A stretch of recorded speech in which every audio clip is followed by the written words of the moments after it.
पांचवें थे बाल गंगाधर तिलक। बाल गंगाधर तिलक का जन्म 23 जुलाई 1856 को हुआ था। पुणे के डेक्कन कॉलेज से स्नातक करने के बाद तिलक गणित के अध्यापक बन गए। उस दौर में अंग्रेजी हुकूमत भारतीयों पर लगातार जुल्म बढ़ा रही थी। तिलक से ये सब बर्दाश्त नहीं हुआ और 1819 में उन्होंने भारतीय राष्ट्रीय कांग्रेस में ज्वाइन कर लिया। तिलक ने ब्रिटिश हुकूमत के खिलाफ एक अखबार निकाला। इस अखबार का नाम केसरी था। इसमें उन्होंने अंग्रेजी सरकार के खिलाफ लगातार लेख लिखे। उनके लेख के कारण 2 अंग्रेजी अधिकारियों का खून हो गया और हिंसा भड़काने के आरोप में तिलक को 18 महीने की जेल हो गई। तिलक महात्मा गांधी के अहिंसा के मार्ग की हमेशा आलोचना करते थे।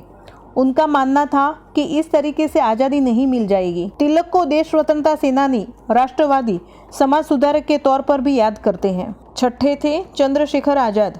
मध्य प्रदेश के बावरा में अमर शहीद क्रांतिकारी चंद्रशेखर आजाद का जन्म हुआ था।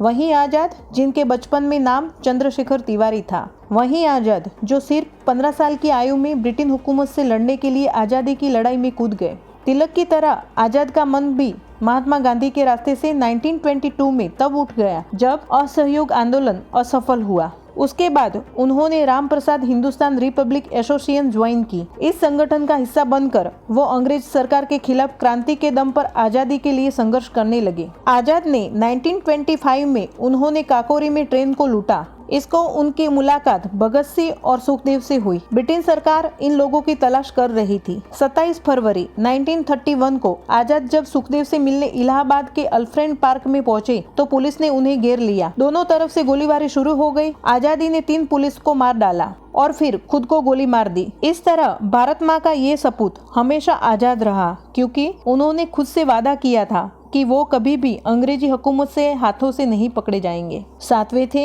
महात्मा गांधी।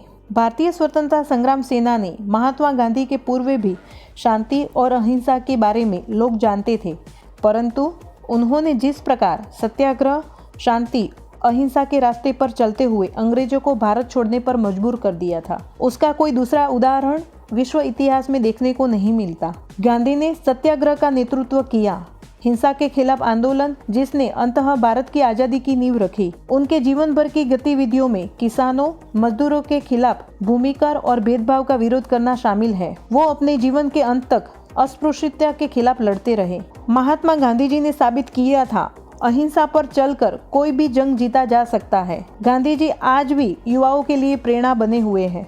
आपको बता दें, 30 जनवरी 1948 को नई दिल्ली में नाथूराम गोडसे ने उनकी हत्या कर दी थी।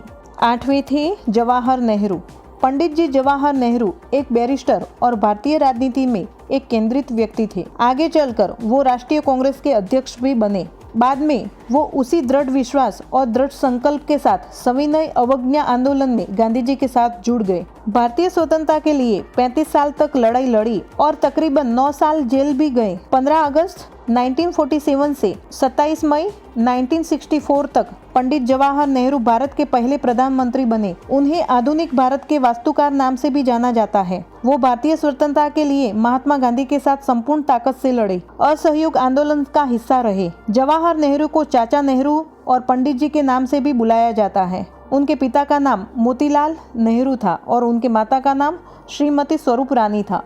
9वें थे सुभाष चंद्र बोस। सुभाष चंद्र बोस, जिन्हें नेताजी के नाम से भी जाना जाता है, एक भारतीय राष्ट्रवादी थे जिन्होंने द्वितीय विश्व युद्ध के दौरान अंग्रेजों के खिलाफ लड़ाई लड़ी थी।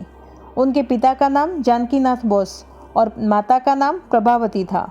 वे 1920 के अंत तक राष्ट्रीय युवा कांग्रेस के बड़े नेता माने गए और सन 1938 और 1939 के वो भारतीय राष्ट्रीय कांग्रेस के अध्यक्ष भी बने। उन्होंने फॉरवर्ड ब्लॉक 1940 नामक पार्टी की स्थापना की। द्वितीय विश्व युद्ध के दौरान अंग्रेजों के खिलाफ जापान की सहायता से भारतीय राष्ट्रीय सेना आजाद हिंद फौज का निर्माण किया। 5 जुलाई 1943 को सिंगापुर के टाउन हॉल के सामने सुप्रीम कमांडर बनकर सेना को संबोधित करते हुए दिल्ली चलो का नारा लगाने वाले सुभाष चंद्र बोस ही थे।